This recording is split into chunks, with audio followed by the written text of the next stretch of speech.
Welcome to the Internet Killed the Video Store Holiday Special, Round 2. Got a lot of stuff to get to today. Will Smith's got a reclamation project. Bob Iger's returned to take over Disney. Mike Flanagan has broken up with Netflix to go to Amazon and make a Dark Tower series. But we'll start in the obvious place of the 100 greatest theme songs of all time. Rolling Stone published a list of what they consider to be the best TV theme songs of all time. Max, your thoughts? Well, I'm looking at the list now. It's a long list. 100, yeah. Who would do this? Full of TV shows that I have not heard the theme song for. Yeah, there are a few that, I've never even heard of the show. You know what Crazy Ex-Girlfriend is? Yes, I have heard of Crazy Ex-Girlfriend. Never watched it. It's a CW show from 2015. It's got the 4th best theme song ever written, apparently. I don't know. Adam Schlesinger of Fountains of Wayne wrote it.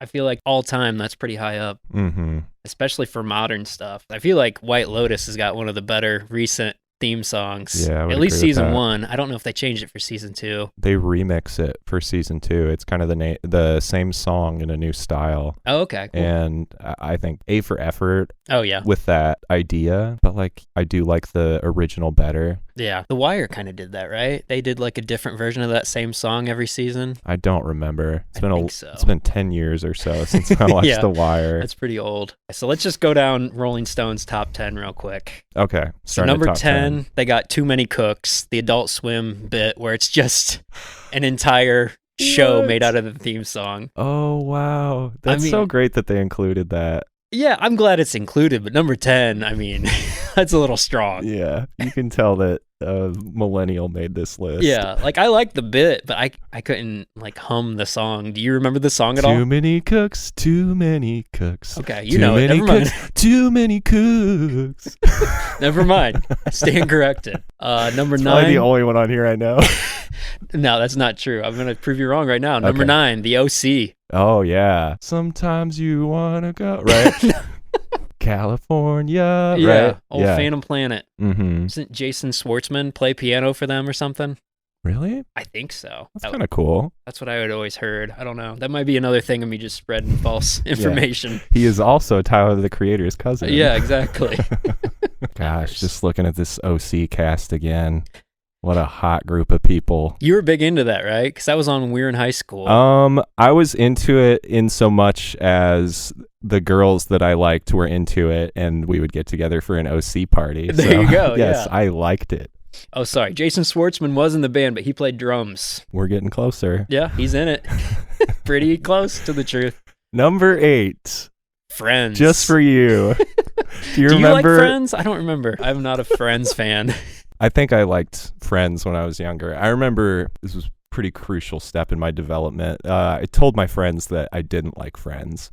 And then that night, they came over through the front door before I was realizing they were coming, and I was sitting there watching Friends. They got caught. The jig was up. So you were just trying to look cool and not like it, and you were closet watching Friends? Yep.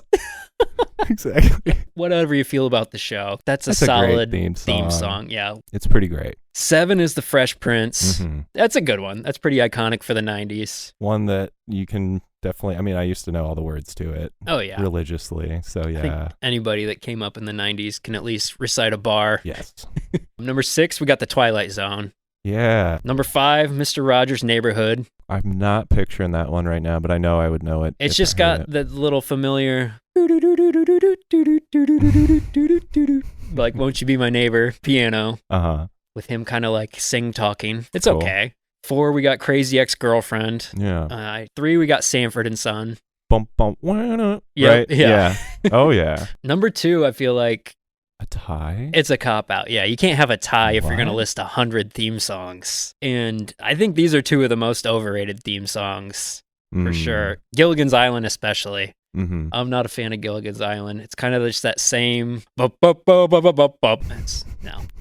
not the second best theme song, or tied for second best theme song. Brady Bunch, a little too talkative. Yeah. I'm not a fan of either of those at number 2. No. Number 1's pretty universal, though. You got to give it up for the Jeffersons. That's one of the best for sure. Can't picture it. You don't know the Jeffersons song? Moving on up. Okay. Yeah. That's all you need. I can hear it. That's just a solid song. Mm-hmm. Theme song apart. These lists lists tend to do. They inspired me to make my own top 10. So what are some omissions that you would say from that top 10 deserve to be considered? Well, it's got to be on here somewhere. But, and I've never even seen this show, but the Mr. Belvedere theme song. I don't know Scrapes that on one. the china, never been there before. Who cares? It's a Mr. Belvedere. I don't even know what that show is. yeah. 1985 sitcom. The 80s. That's the 80s. What were they thinking? How do you know this song? I don't know. I can't imagine you watching the show. No. So how do you know? It might be from, I feel like it's like maybe a running gag on one of the podcasts I listen to, The Flophouse. Okay. I feel like those guys, I've heard them sing the Mr. Belvedere theme song before, and maybe that's where it came from. Maybe I already knew. So you'd replace something with Mr. Belvedere. I like that song. Okay. Yeah, I like that song. I also, a lot of ones that I like just barely got pushed out, like Curb Your Enthusiasm. What a good theme song. Curb's good. That's sitting at 21. That's probably pretty good. It would be higher for me. They've got The Wire here pretty high, 14. Yeah. And then right after that, 13 is Cheers, which I don't know about you, man, but that's got to be top 10. That's my number one, Yeah. dude. That's the song. I can't believe I didn't make top 10. Yeah. Hawaii Five-0 at 12. That's a big one. Oh, man. There's another instrumental that's actually like just a total banger. Yeah. I would say that's like bigger than the show. Yes. Like more people know that song than know I am one of Hawaii those Five-0. people. Yeah, exactly. Yeah.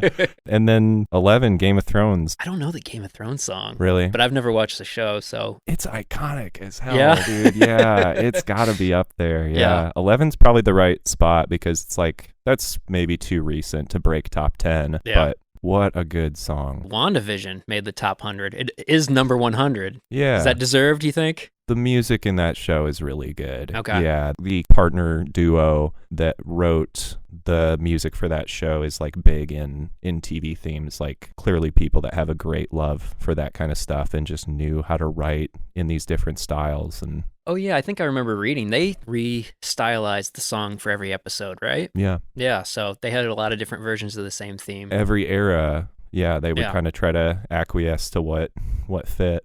You got any more you want to shout out? No, let's move on to yours. Okay. I want to hear what you got. You got to have the Teenage Mutant Ninja Turtles in there, right? That's a hot one. That's not even in the top 100 for them. That deserves to be mentioned. I got that at 13. Andy Griffith Show. Yeah. That's at 12 for me. It was Okay. 59 on their list. Simpsons, classic, Danny Elfman. Oh, yeah. I got that at 11, just right on the verge. They had it Okay. at 18. Twilight Zone, number 10. Mission Impossible, I would say that's top 10 You for moved sure. that up. Yeah. Yeah. They had it at 15. I moved it up to 9. Number 8, Happy Days. Mm-hmm. They had that at 66. I moved that way up just because that's a solid song. The Munsters, they didn't even have it on the list. That song's awesome. I think I like the Munsters song better than the show now that I've gone back to it. Golden Girls, number 6. That's a banger. Tales from the Crypt, again. This is my love for Danny Elfman. That one wasn't even on the list, top 100. But yeah, that would be 5 for me. Probably another show where I like the opening credits and theme song better than the show. Jeffersons, I would put it 4. 3, Scooby-Doo. That song's classic. Yeah, yeah. They had it at 77. I already said number 1 for me would be Cheers. Number 2, though, another one that wasn't even in their top 100, King of the Hill. Oh, yeah. That's got to be in the top 100. Oh, yeah. How can this so good. group of people from Rolling Stone that love Too Many Cooks enough to put it at number 10 don't even mention King of the Hill? Well, and we've got overrepresentation of sitcoms in this list. Yeah, for sure. And not enough. I mean, a few that are coming to mind.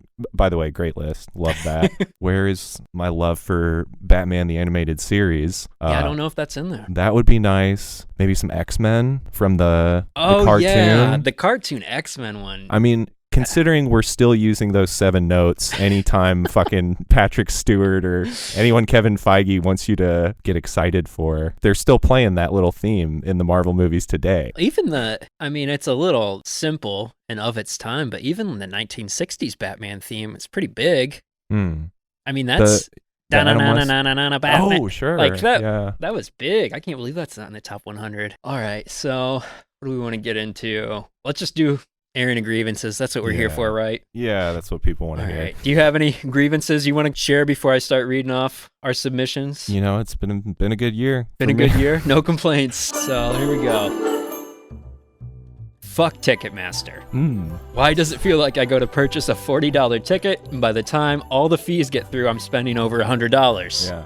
That's fair. The service fees and the surge pricing has gotten ridiculous. I Yeah. hope they do something to try and break up the Live Nation Ticketmaster merger that allows them to kind of monopolize that industry, because it's kind of a joke right now. Yeah, I mean, it feels like that sector is still trying to bounce back from COVID, and they're not doing a good job of drawing people back in, I don't think. I think there are a lot of people who are probably wary of the concert experience in general at this point, and when you see some of the stuff that you're dealing with, if you're trying to go see Mark Hoppus or Taylor Swift, Yeah. grievance supported. Yes, we endorse that Are one. we judging these? Yeah. All right. I think this one's already a repeat from last year, but bring back the 90-minute movie. Not everything needs to be 2 hours plus. Yeah. I think I was pushing back on this one last year, and I think I was a little offensive because I like a lot of really long movies, and I don't like the thought of somebody going, the Batman's 3 hours, I'm never going to watch that. Yeah. But having said that, I don't think comedies or stuff like that needs to be 2 hours. Like, No. The Bubble didn't need to be 2 hours. Like, Judd Apatow movies don't need to exceed 90 minutes. No. If your employer announces a holiday gift, it shouldn't be a gift card to the company you work for. No, it should not. Yeah, that's a little shitty.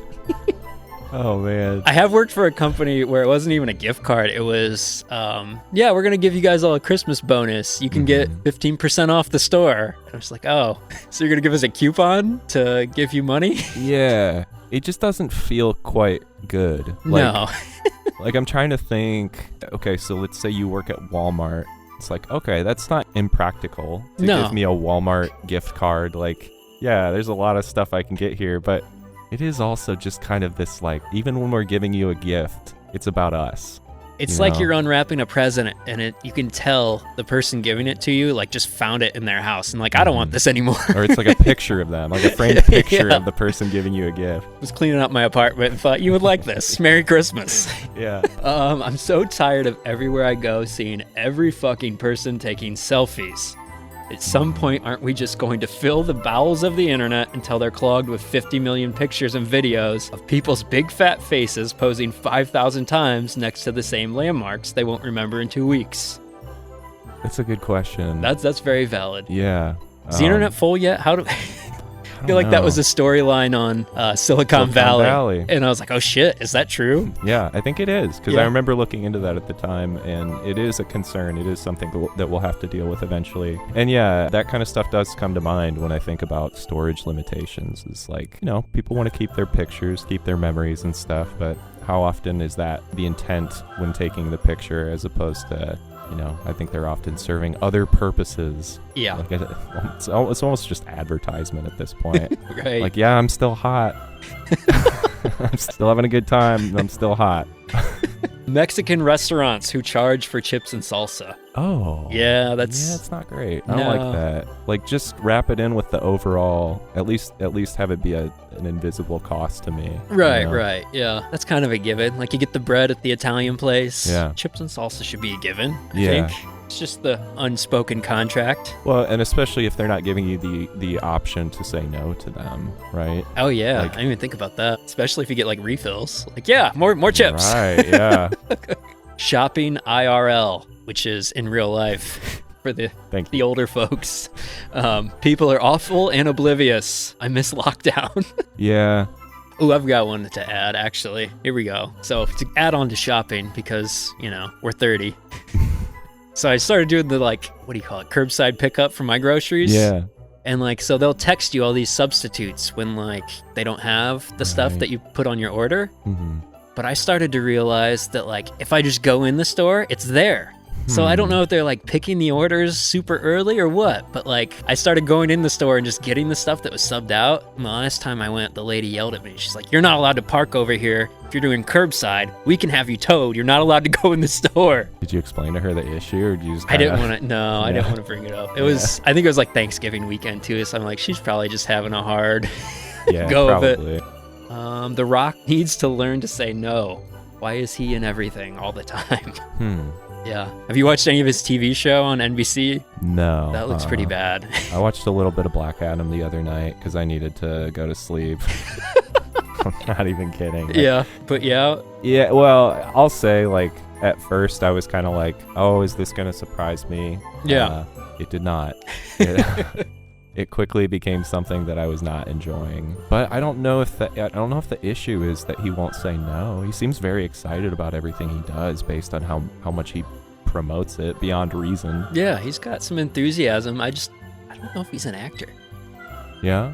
Like, I've never seen him in anything where I'm like, man, only The Rock could have done this. Mm-hmm. You know? I liked him in Pain and Gain. Who would you rather see instead?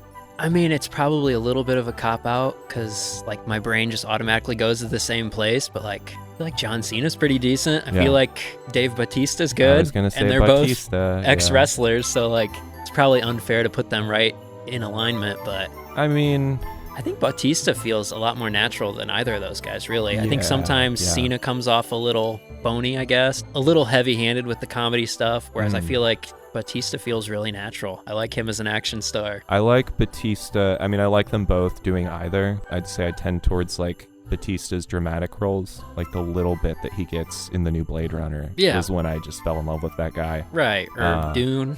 Yeah. All of that works better for me than what The Rock is doing, than what he's cooking. So. Jason Momoa, too. I feel like I'd like to see him in more stuff. Maybe we're even putting Alexander Skarsgård in this category now, based on how jacked he is. It's like jacked people that can act. Yeah, Aaron Taylor Johnson. There's a few. Yeah. People who stand up the second your plane comes to a stop are the worst. We're all trapped here. Just patiently sit for 10 more seconds. I agree with that. It is kind of a bummer when someone is just turns back and says fuck you to 100 people that are in the exact same situation as them. Yeah. And just starts, like, getting all their stuff together and gotta stand in the aisle and just wait. Throwing an elbow in your eye. Toll roads. Why the fuck am I paying to drive on a road my tax is already paid for? I'm with you on that. Toll roads suck. They do, and I've had to experience them a lot going back and forth from Chicago to Fort Wayne. Yeah. And I've got an Easy Pass. Oh, yeah? Which you would think takes a lot of the sting out of it, but it doesn't. Because like, that shit does not always work. And here's a little secret I'm going to let y'all in on about toll roads. Don't tell anyone I told you this, but just fucking drive through them. Just go through. Well, that's not even like the cheat code anymore because they got the cameras. Yeah, I don't know. I haven't been caught yet. You haven't? No. We drove all the way up to like Cape Cod, like Boston area. And like the entirety of the East Coast, I'm assuming probably due to COVID or whatever, has shut down even having people in their toll booths. So they're all camera based. And we've just been getting tolls in the mail for like 6 months now. Wow. Okay. Some of them are even so stupid where it's like, yeah, it's, you know, a $2.48 toll for driving through this little corner of Delaware, but we got a $50 processing fee. Well, there you go. It's Ticketmaster all over. Yeah, exactly. So I'm like, what the hell? Yeah. My thing is always like, if I'm going to pay to drive on a road, can it be like the Autobahn and I can just drive as fast as I want? Because then I'd pay. Then I'd gladly. Yeah. Or like some awesome road that you actually want to drive on. Right. But it's always just it's just some regular ass road.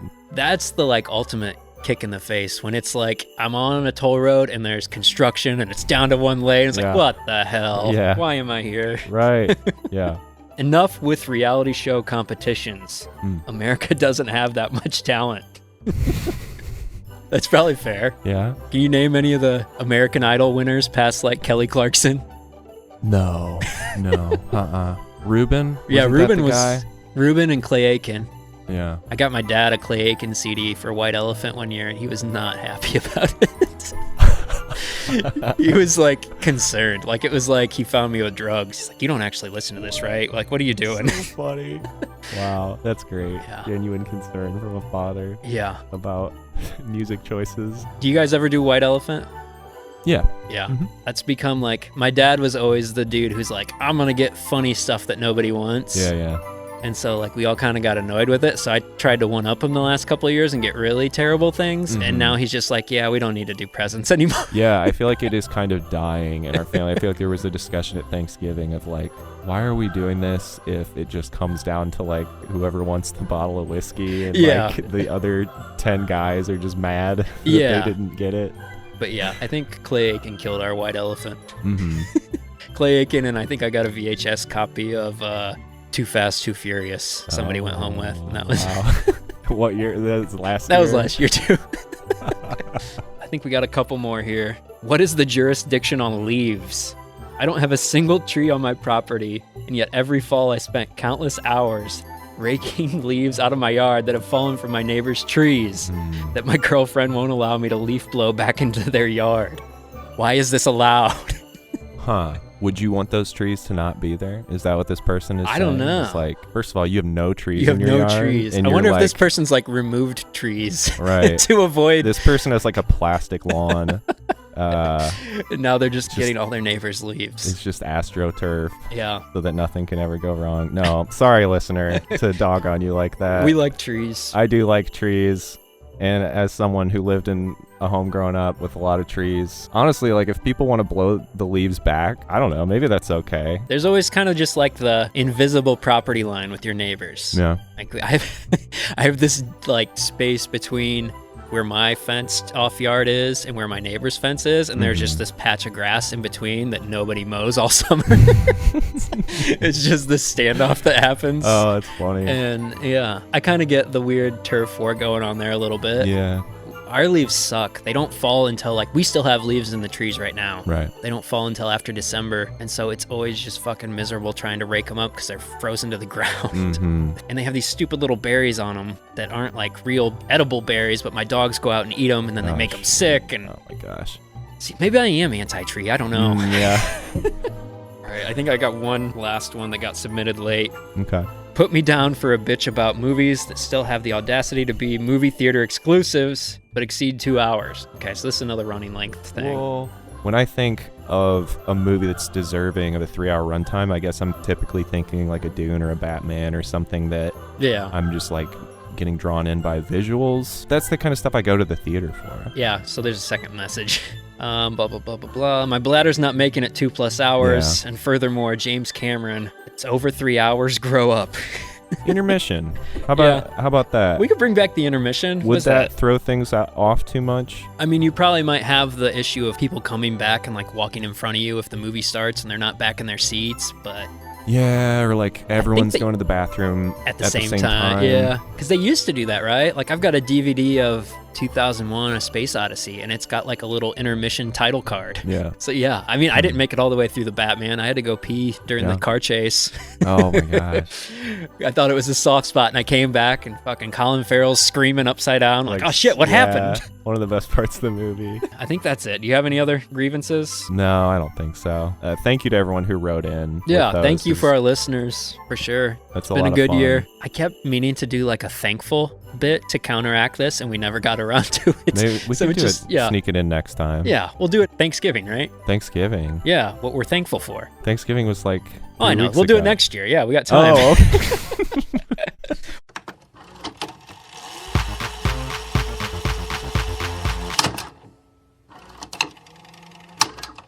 All right, joining us today, we have Eric Pennycoff, writer, director, producer, editor of The Leech. Yeah, thanks, man. It feels good to have it out there. Holiday Horror's having quite a little moment with Violent Night, The Mean One, Christmas Bloody Christmas. Yeah, no, there's a bunch from this year. It's cool. It's a fun subgenre, you know. I'm sure you've probably gotten this question quite a bit, but do you have any traditions or like unconventional favorites that you watch this time of year? Yeah, just a couple I've watched recently, like Don't Open Till Christmas, Christmas Evil, Silent Night, Deadly Night Part 5. It's a lot of Christmas horror movies, but it seems like the best ones are super sleazy with someone being traumatized by Santa at an early age and having some sort of like sexually deprived family situation going on. Seems to make for good ones. I know you're a big Eyes Wide Shut fan. Is that something that makes it in the rotation this time of year? Yeah, definitely.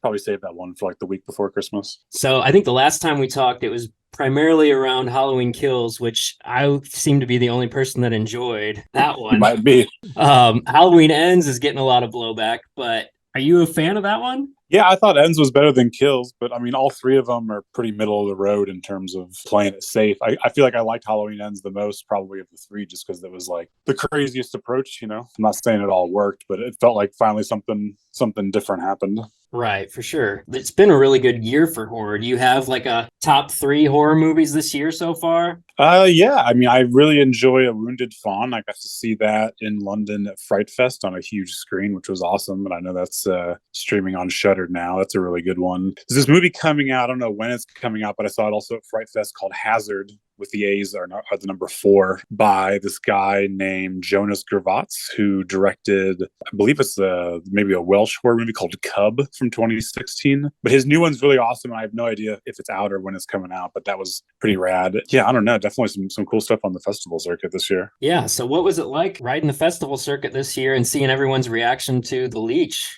It was awesome, especially at Fright Fest, where it kind of played with an audience for the first time. And the editor in me has lived with this film for a while, and you kind of hope that the comedic beats work and that it's operating as a horror as much as a comedy and vice versa. So yeah, to see it with an audience and kind of hear the laughter spread kind of at the first couple minutes of the film, it felt good that something you worked on by yourself for so long is finally like resonating with a room full of people. For sure. Were you at all surprised by some of the reaction you got, or you kind of anticipated it? I don't know. I mean, I guess I always try not to think about it a whole lot when you're writing. You just try to write the best thing possible and just sort of write the facts as they happen and try to make as much sense of a story going forward as you can from scene to scene. But a lot of people have different views on religion and what goes on with religion and all of that. So I mean, I knew people would bring their own thing to it. I mean, as far as being extreme shades of funny and dark, I mean that was kind of the intention from the get-go with the basic setup and wanting to make something that was equally as scary as it was funny. So what was your religious upbringing like? Were you like a church every Sunday kind of kid, or? Yeah, I mean, probably through,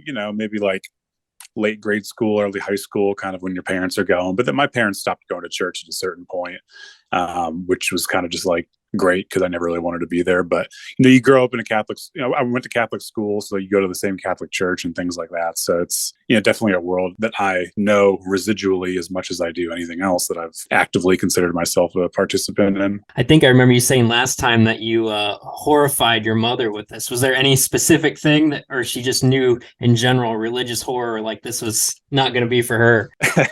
Yeah, I mean, she definitely knew. I mean, I don't really know what she thought it was going to be going in. I think a couple of weeks later, she admitted that it was a very fine made film, and she thought I did a good job, even though she doesn't agree with the the moral implications. But I think certainly the part that probably gets people that are religious the most is when you find out that it was not a dream and that they indeed did have a threesome.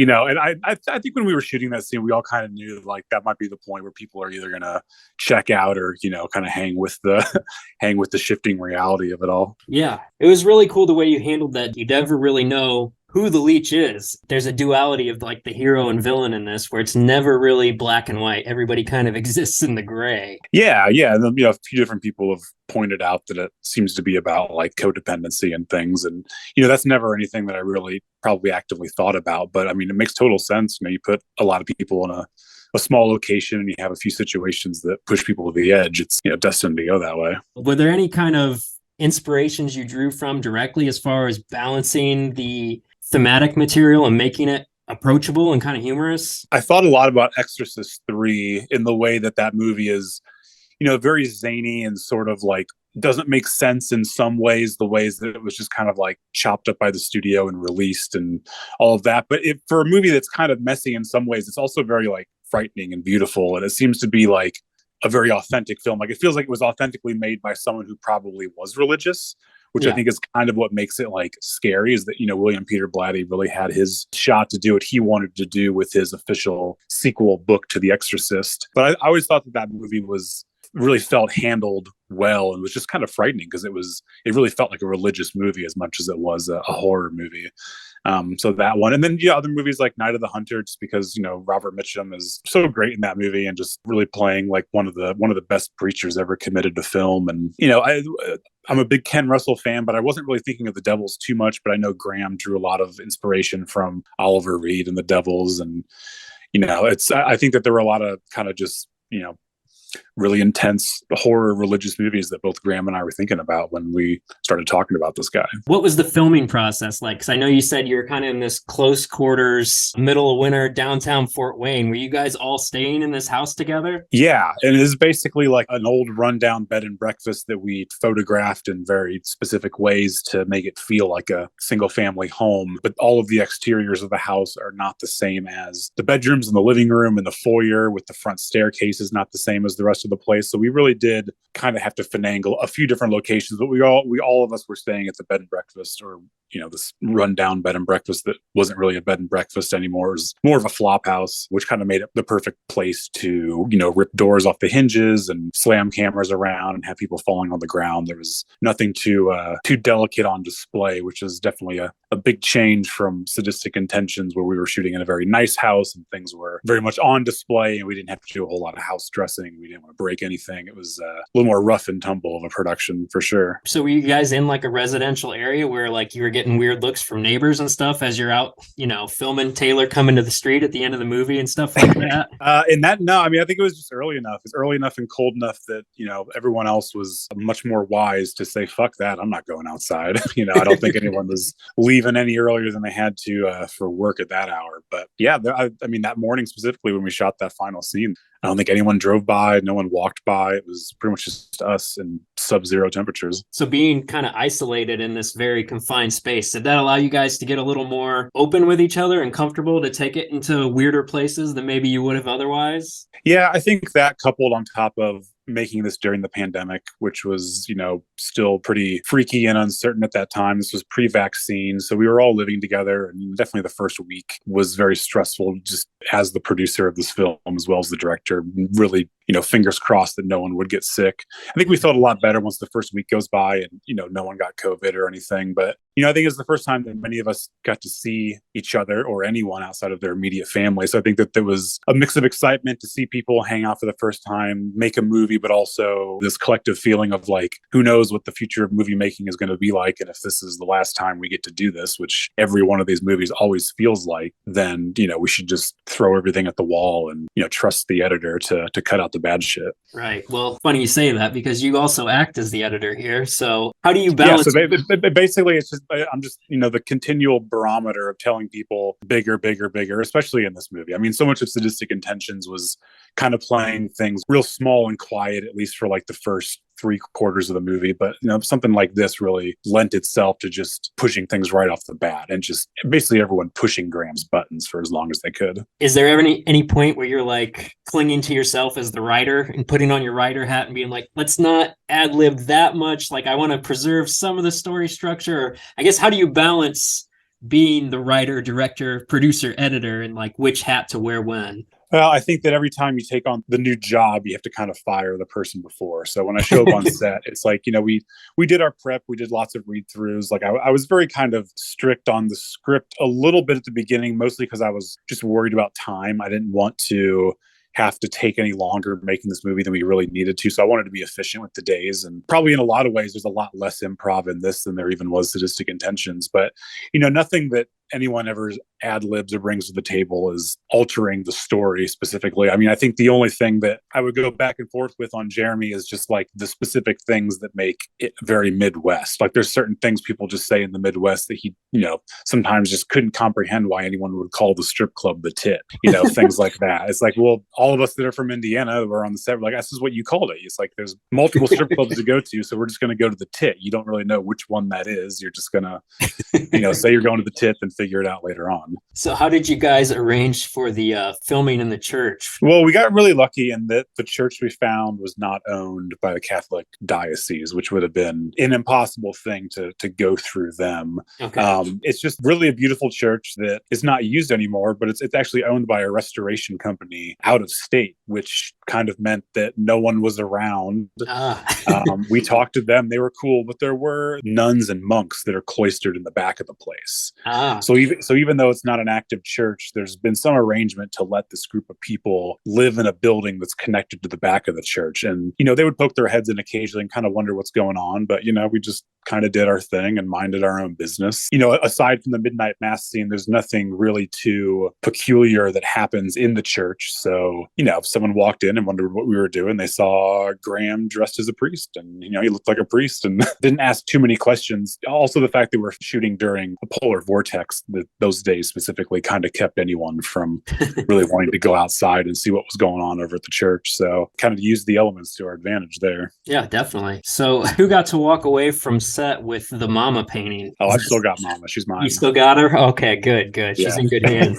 Is that an original painting? Yeah, it's an original painting done by Dusty Neal. Okay. I think I had given him some references, and we kind of talked about what Father David's mom might look like. And my only real reference for the painting was that huge painting at the top of the staircase in the 1999 version of The Haunting. Oh yeah, the one with Owen Wilson, directed by Jan de Bont. Yeah, that movie kind of terrified me as a kid. Still, the movie is pretty good, I gotta say. There's a little bit of bad CG, but still to this day, this huge 30-50 foot painting at the top of the stairs is pretty frightening.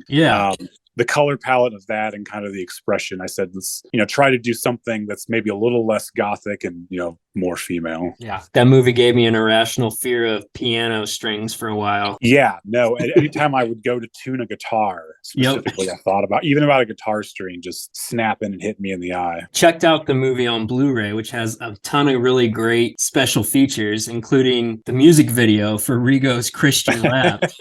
You watched it? Yeah, it looks like you guys shot that around Fort Wayne. That had to be pretty fun. Is that Rigo's original freestyle, or where did the music for that come from? Yeah, so Rigo worked on it with an artist who came up with the beat, and then he worked on the lyrics with our buddy Luke a little bit. But shooting that video is, weather really was in our favor that last week because we had showed up to that parking garage and there was already snow on the ground and we figured it would just be snowy out. But the second we stepped out of the car, just these huge, slow falling cinematic flakes started just coming down, and it was just like, oh my God, there's more snow in the music video falling in the sky than there even is in the movie. Just looked great. And shot on mini DV too, which it's just got its own thing. It's like an old skate video. Right. Do you have a favorite music video tie-in for a movie? I know it's kind of a lost art. Oh man. I mean, the first one that comes to mind is it's either Motorhead or just Lemmy with Pinhead from Hellraiser 3. Oh, yeah.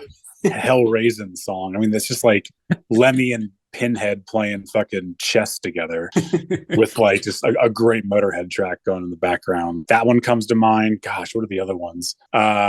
There's a great what's her name?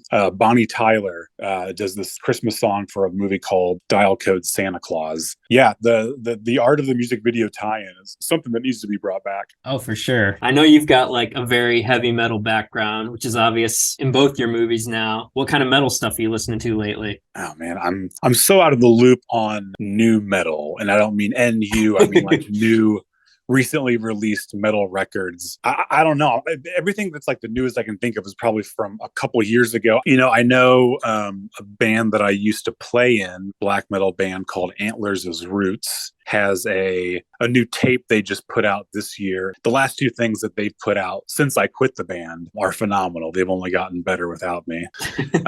I'm just listening to so much ambient music or soundtrack stuff or whatever. I gotta give a shout out to one of my favorite YouTubers called Alien Worlds. He just does these crazy hour-long cinematic ambience polls from hundreds and multiple different movies that are great. Well, that's gotta be great for writing. It's just great for everything. I mean, it's whether it's some Terminator factory ambience or it's sitting by the fireplace on a beach to Lethal Weapon 3. It's just kind of very, very specific, all really great movies that he just strings together. Somehow he pulls these tracks apart and just comes up with a great ambience from it. One of the many descriptors that the Leech has been getting thrown at it is horny. And there's definitely a lot of different facets going on in your work. It's not just the one-dimensional slasher horror movie. Have you ever thought about going full De Palma or Eyes Wide Shut erotic thriller for your next movie? I love erotic thrillers. I mean, really the kind of the starting point for both movies I've made now have been sort of sleazy 90s thrillers. In terms of just the simple setup of the straight man's life being upended by a wild card. He's just coming from Bad Influence, Pacific Heights, movies like that. Even Unlawful Entry. It's not quite that, but it kind of still has your clean cut guy's life being just totally ruined. Cape Fear definitely has that. So I don't know. I think it's funny because a lot of those 90s thrillers are kind of what pushed horror out of the mainstream in the 90s a little bit, kind of pushed it into the video market because it was movies like Basic Instinct and stuff like that were really taking over the box office. But there's a lot of great stuff that came from those movies. Do you feel bound to stick in like the lane of horror at any point, or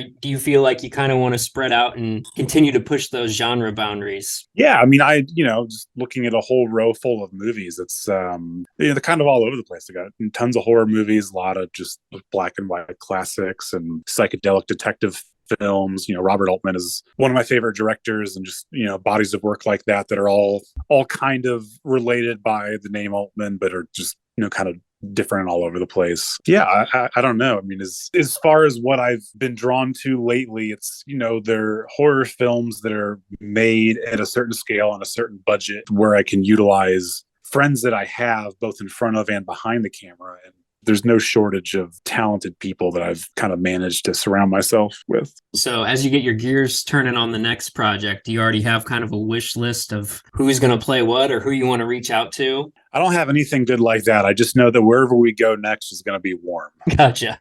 The only requirement is no more snow, maybe a desert where it's dry or a jungle where it's humid. I really don't care, just as long as it's not 5 below freezing. Yeah, well, that's the good thing about filming in Fort Wayne. You can sell jungle, humid, or desert here.